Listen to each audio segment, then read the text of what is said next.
थांबा थांबा, व्हिडिओला स्किप करू नका.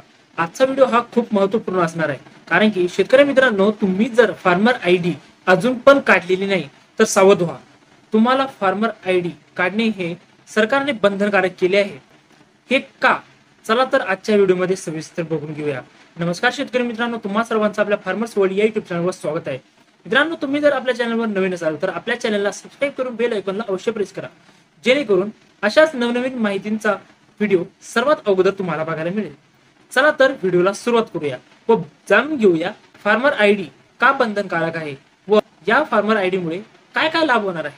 शेतकरी मित्रांनो, या योजनेअंतर्गत राज्यातील सर्व शेतकऱ्यांच्या व त्यांच्या शेतांचा आधार संलग्न माहिती संच म्हणजेच फार्मर रजिस्ट्री, शेतकऱ्यांच्या शेतातील हंगामी पिकांचा माहिती संच म्हणजेच क्रॉप झोन रजिस्ट्री व शेतांचे भूसंदर्भीकृत म्हणजेच जिओ रेफरन्स लँड पार्सल यांचा माहिती संच एकत्रितरित्या तयार करण्यात येत आहे.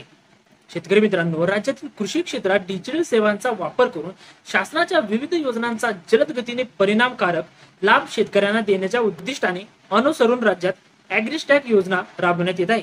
शेतकरी मित्रांनो, त्यामध्ये शेतकऱ्यांचा माहिती संच तयार करण्यासाठी महसूल अधिकार अभिलेखातील शेतकऱ्यांची आणि शेताची माहिती घेऊन त्यानुसार शेतकऱ्यांचा आधार क्रमांक हा त्या माहितीशी जोडून प्रत्येक शेतकऱ्याला त्याच्या शेतांसह एकत्रितरित्या शेतकरी ओळख क्रमांक म्हणजेच फार्मर आयडी देण्यात येत आहे. शेतकरी मित्रांनो, यामध्ये शासन निर्णयात काय म्हटले आहे ते बघून घेऊया. एक नंबर म्हणजे कृषी विभागामार्फत राबवण्यात येणाऱ्या योजनांच्या लाभाकरिता शेतकरी ओळखपत्र हे सर्वांना गरजेचे आहे.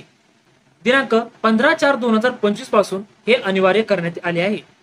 कृषी विभागामार्फत शेतकऱ्यांसाठी राबवण्यात येणाऱ्या सर्व योजनांसाठी शेतकरी ओळखपत्र क्रमांक म्हणजे फार्मर आयडी अनिवार्य करण्यात आल्याने त्याबाबत सर्व संबंधित पोर्टल, संकेतस्थळे, ऑनलाईन प्रणाली इत्यादींमध्ये सर्व संबंधित यंत्रणांशी समन्वय साधून आवश्यक त्या तांत्रिक सुधारणा करण्याची कार्यवाही आयुक्त कृषी यांनी करावी. शेतकरी ओळख क्रमांक आणि त्यांच्याशी संलग्नित डेटा म्हणजे जमीन, त्यालाच आपण जिओ रेफरन्स पार्सल डाटा आणि त्यावर घेतलेली पिके म्हणजेच DCS या कृषी विभागामार्फत वापरत असलेल्या विविध ऑनलाईन प्रणालीशी म्हणजेच ऍप्लिकेशन प्रोग्रामिंग इंटरफेस API द्वारे ॲग्रीस्टॅक ह्या प्रणालीशी जोडण्यासाठी आवश्यक कार्यवाही आयुक्त तथा संचालक भूमी अभिलेख महाराष्ट्र राज्य पुणे व आयुक्त कृषी यांनी समन्वयाने करावी. शेतकरी मित्रांनो, ज्या शेतकऱ्यांनी अद्याप शेतकरी ओळखपत्र क्रमांक म्हणजेच फार्मर आयडी साठी नोंदणी केलेली नाही त्या शेतकऱ्यांना तातडीने सदर पोर्टलवर नोंदणी करण्यासाठी प्रवृत्त करावे. यासाठी ग्राम कृषी विकास समिती CSC आणि क्षेत्रीय यंत्रणेची मदत घ्यावी.